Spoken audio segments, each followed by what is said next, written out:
सजा और दे। और अगर इतनी बातों पर भी तुम मेरी ना सुनो तो मैं तुम्हारे गुनाहों के बायस तुमको 7 गुनी सजा और दूंगा। खुदावंद कहते हैं कि पहले मैं तुमको बीमारी की सजा दूंगा, फिर गुर्बत की सजा, आपकी मेहनत में पैसे में बरकत नहीं होगी, तीसरी सजा आप पर दूसरी कौमें हुक्मरानी करेंगी, आपके दुश्मन आप पर हुक्मरानी करेंगे। तो लिखा है कि इन सजाओं के बावजूद अगर आप गुनाह नहीं छोड़ते तो इससे सख्त खुदा आपको 7 गुना और ज्यादा सजा दे। इस तरह हम सीखते हैं कि सजाओं से बचने के लिए, मुश्किल मुसीबतों से बचने के लिए अपने खुदावंद की इबादत करनी है, बुराइयों को छोड़ना है, खुदा के कलाम पर अमल करना है। Verse number 43 to 45। जब नापाक रूह आदमी में से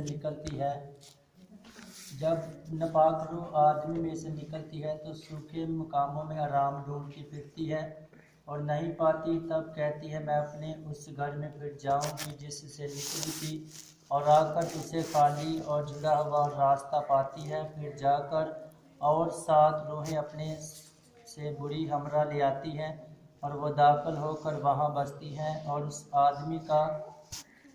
आदमी का पिछला हाल पहले से भी बदतर हो जाता है। इस ज़माना के बुरे लोगों का भी हाल ऐसा ही होगा।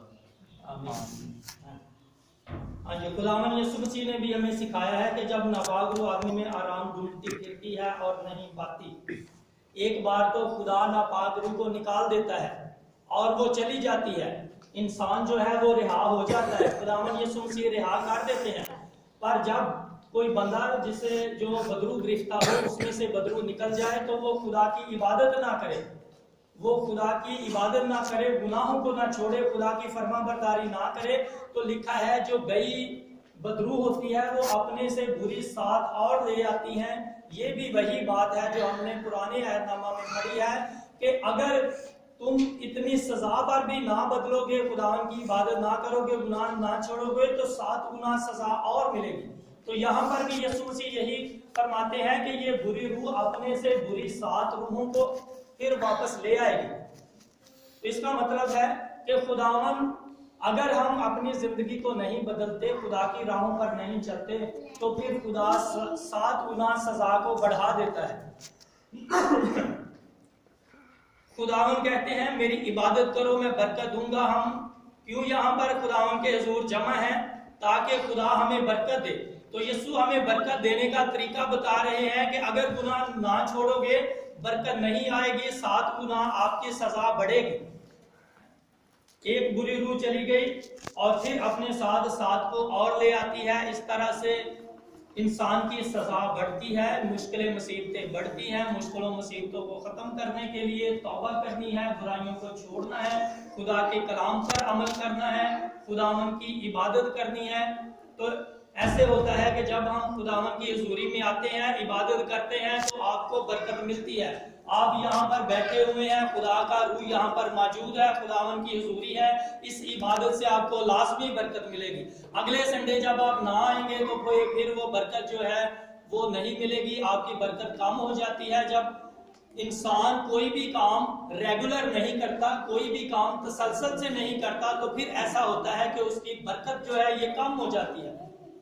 तो इस तरह हमने तसलसल के साथ लगातार खुदा की इबादत करते रहना है। तो जब खुदावन की इबादत लगातार करते रहते हैं तो फिर बरकत जो है ये बढ़ती है। ये ऐसे ही है जैसे कोई मजदूर हो, तो अगर वो 2 दिन काम करे तो उसे 2 दिन की उजरत मिलेगी। अगर वो 3 महीने काम करे तो फिर उसे 3 महीनों की उजरत मिलेगी, और 3 महीनों की उजरत जो है ये हजारों रुपयों में होगी। क्यों? उसने छुट्टी नहीं की, वो तसलसल के साथ काम करता रहा और उसकी जो है वो उजरत बढ़ती रही। तो इसी तरह से जब हम भी तसलसल के साथ इबादत करते रहते हैं तो हमारी भी जो बरकत है, जो ब्लेसिंग है, ये बढ़ती रहती है। और जब खुदावन को हम छोड़ देते हैं, इबादत करना बंद कर देते हैं, तो फिर हमें बरकत नहीं मिलती, बरकत रुक जाती है। अगर ज्यादा देर हो जाए तो बरकत खत्म हो जाती है, खुदा बंदों से अलहदा हो जाता है, तो फिर शैतान और बुरी रूहें वापस आ जाती हैं। कलाम में हम सीख रहे हैं अगर गुनाह ना छोड़ेंगे तो 7 गुना खुदा सजा को बढ़ा देगा।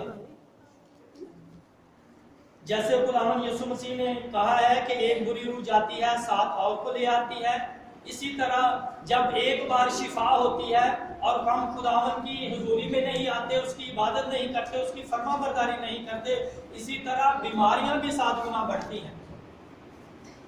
جیسے خداوند نے 38 برس کے بیمار کو کہا کہ اب تو ٹھیک ہو گیا ہے، پھر گناہ نہ کرنا، ایسا نہ ہو کہ تجھ پر اس سے بھی زیادہ آفت آئے۔ خداوند نے اسے کہا کہ دیکھ تو تندرست ہو گیا ہے، اب گناہ نہ کرنا، ایسا نہ ہو کہ تجھ پر اس سے بھی زیادہ آفت آئے۔ تو 38 سال تو وہ پہلے بیمار رہا، اتنی اس نے مصیبت پائی، تو لکھا ہے کہ جو لوگ خدا سے شفا پا لیتے ہیں، معجزات کو پا لیتے ہیں، برکتوں کو پا لیتے ہیں، تو پھر بھی اگر وہ گناہوں کو نہیں چھوڑتے تو ان کی سزائیں بڑھتی ہیں، مشکلیں جو ہیں وہ بڑھتی ہیں، مصیبتیں بڑھتی ہیں۔ اس لیے خداوند ہمیں سکھاتے ہیں کہ ہم نے برائیوں کو چھوڑ کر خدا سے برکات کو حاصل کرنا ہے۔ تو ایسا ہوتا ہے کہ جب ہم خدا ہمیں ٹائم بھی دے دیتا ہے کہ میں ان کو سزا نہ دینی پڑے، یہ سزا کے بغیر ہی ٹھیک ہو جائے، سزا کے بغیر ہی خدا کے راستے پر آ جائیں، پر جب کوئی آدمی بالکل ہی خدا کے راہ پر نہ آئے تو پھر ایسا ہوتا ہے کہ پھر خدا سزا دیتا ہے اور سزا کے بعد لوگ آتے ہیں۔ ایک بندے نے بات سنائی کہ ایک ڈاکٹر تھا، تو وہ اپنے کاروبار میں بڑی کرپشن کرتا تھا، ہر کام کرنے کے وہ زیادہ پیسے چارج کرتا تھا، اسی طرح اور برے کام کرتا تھا۔ تو ایسا ہوا، ایک بار ایسا ہوا کہ اس کا نا ایک ہی بیٹا تھا، تو اس کا بیٹا کہیں پر جا رہا تھا، اس کا راستے میں ایکسیڈنٹ ہو گیا، تو اسے فون آیا کہ تیرا بیٹا جو ہے وہ اس کا ایکسیڈنٹ ہو گیا ہے۔ تو اسے بڑا جھٹکا لگا، اس نے سوچا کہ میرا ایک ہی ایک بیٹا ہے اور میں اپنے بیٹے کے لیے یہ جائز ناجائز جو ہے یہ دولت اکٹھی کرتا ہوں، اور اگر میرا بیٹا اس ایکسیڈنٹ میں مر جاتا تو یہ دولت میرے کس کام کی تھی۔ تو پھر ایسا ہوا کہ اس نے اپنے دل کو بدل لیا، اس نے اپنے ذہن کو بدل لیا، اس سے پہلے کہ خدا بدلے کوئی آفت آئے، کوئی مصیبت آئے، تو آفت آنے سے پہلے مصیبت آنے سے پہلے ایکسیڈنٹ ہونے سے پہلے اس سے پہلے کہ بندہ برباد ہو جائے اور مصیبت اٹھائے اور پھر اپنے دل ذہن کو بدلے، تو چاہیے کہ بندہ مصیبت آنے سے پہلے ہی اپنی زندگی کو بدل دے۔